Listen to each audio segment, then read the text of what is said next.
చిరుతను బంధించేందుకు కొనసాగుతున్న rescue operation. ప్రకాశం జిల్లా గిద్దలూరు మండలం దేవనగరంలో బుధవారం చిరుతపులి సంచరిస్తూ గ్రామంలో గోతిలో పడి చిక్కుకున్న విషయం తెలిసిందే. ఘటనా స్థలానికి చేరుకున్న అటవీ శాఖ అధికారులకి గొంతపై వలలు వేసి చిరుతపులి బయటికి రాకుండా జాగ్రత్తలు తీసుకున్నారు. అయితే చిరుతని బోన్లోకి రప్పించేందుకు అధికారులు రెస్క్యూ ఆపరేషన్ని నిర్వహిస్తున్నారు.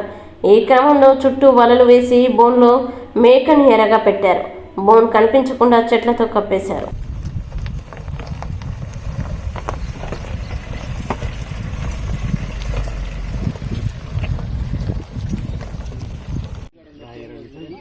ఏం లేదు కదా రౌండ్ వేసి ట్రై చేసి ఏముండదు.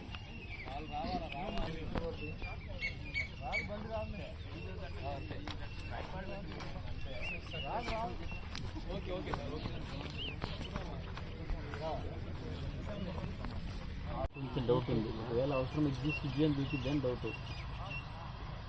అది ఆఘాతం లేదు సార్, మొత్తం